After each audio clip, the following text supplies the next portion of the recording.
Quaresma é este tempo oportuno de revisão batismal, desses compromissos que nós juramos um dia na boca dos nossos pais e padrinhos, mas em cada Páscoa, quando renovamos essas promessas pela nossa própria boca, assim como fizemos no Crisma, dia em que mostramos para a comunidade cristã a maturidade da nossa fé.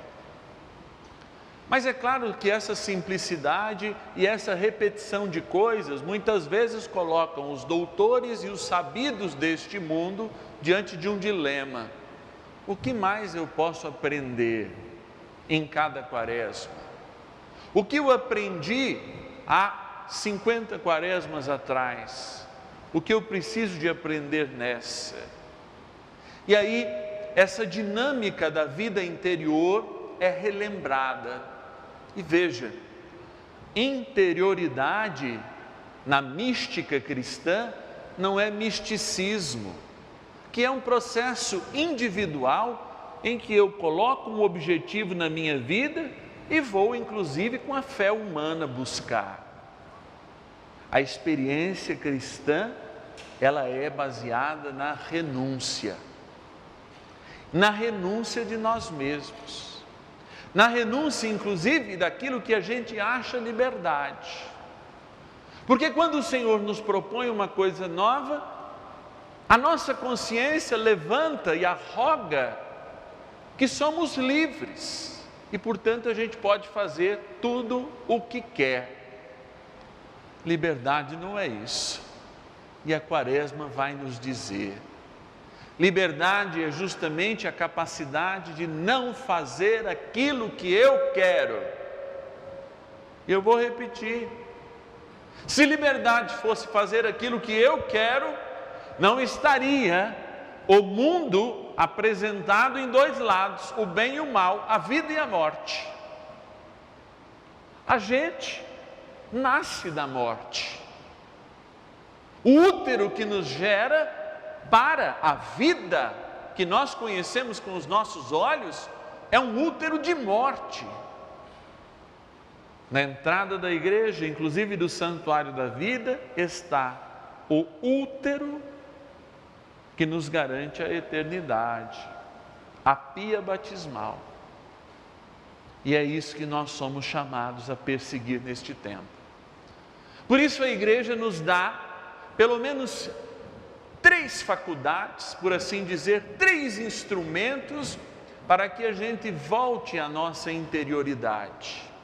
Ou seja, para que a gente, diante das escolhas, saiba escolher a vida, como pede o finalzinho: escolhe, pois, a vida. Tem a morte? Tem a vida? Sim, mas escolhe, pois, a vida. E escolher a vida é fazer essa experiência desses 40 dias, aprofundando o encontro. Que encontro, Padre? Com Deus. Vejam, por que precisamos de Cristo? Ele é a nossa ponte. Não conseguimos fazer sozinhos. Embora até muitos teólogos hoje, muitos pregadores, encontrem, me parece, um caminho muito mais zen ou budista para fazer a experiência interior, não.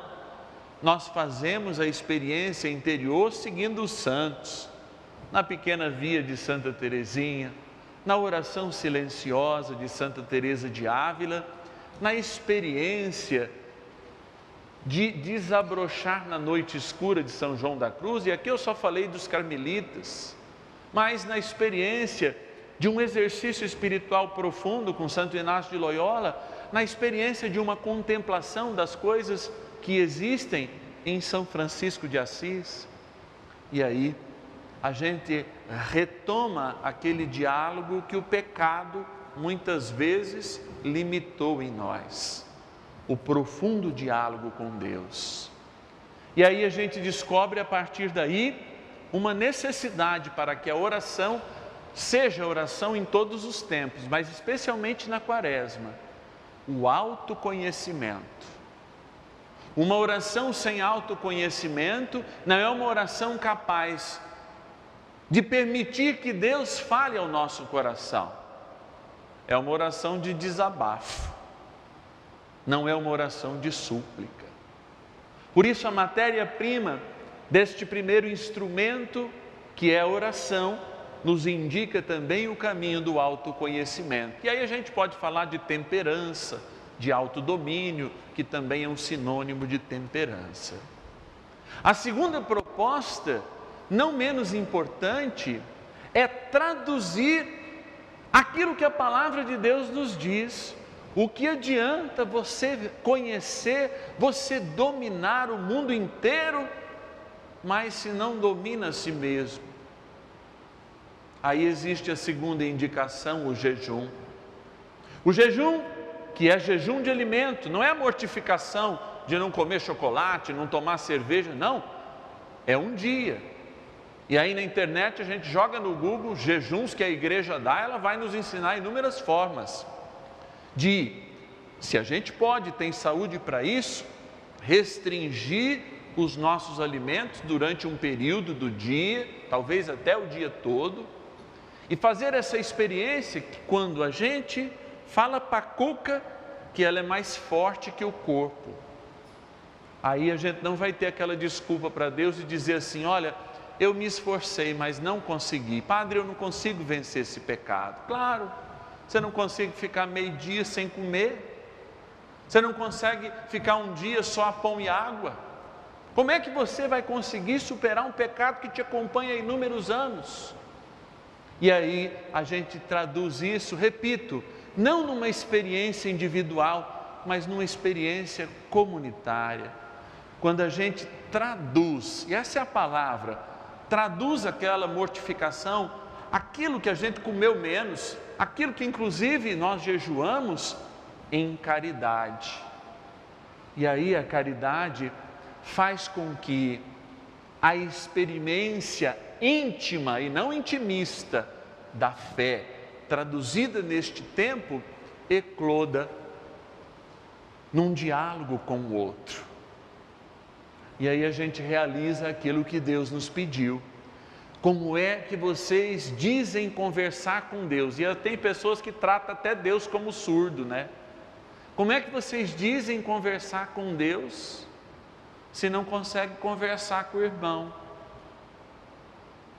Então a oração se constitui no autoconhecimento que gera a temperança, o domínio interior, e que gera essa saída para o outro quando o fruto do meu jejum se transforma em gesto de caridade. Ou seja, eu saio sem sair, eu vivo sem viver, eu traduzo a minha experiência com Deus no meu autodomínio e naquilo que eu tenho a oferecer para o outro. Que lindo!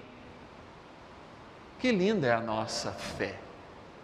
Que linda é a igreja que nos oportuniza, neste tempo de graça, esse momento. E por isso é tão importante que a gente aproveite as celebrações, aproveite as reflexões, aproveite não a nossa falta de tempo, porque quem falta tempo é justamente quem está muito ocupado, mas quem está muito e mais ocupado a cada dia, também ocupe-se por aquilo que vai construir em nós o caminho da morte deste homem e a ressurreição com Cristo, que já foi nos dada pelo batismo e não podemos perdê-la. Por isso eu encerro com essa reflexão que o Papa nos faz e esse desafio. Hoje nós somos desafiados na esperança, ao olhar para nós e dizermos: sim, eu posso mudar. Somos desafiados na esperança, ao olhar para a nossa fome, para a nossa fisiologia e dizer: sim, eu posso vencer. Ao olhar para o nosso egoísmo e dizer: sim, aquilo que me falta faz mais falta para o outro e, portanto, eu estendo a mão como Deus estende a mão e providencia a minha vida.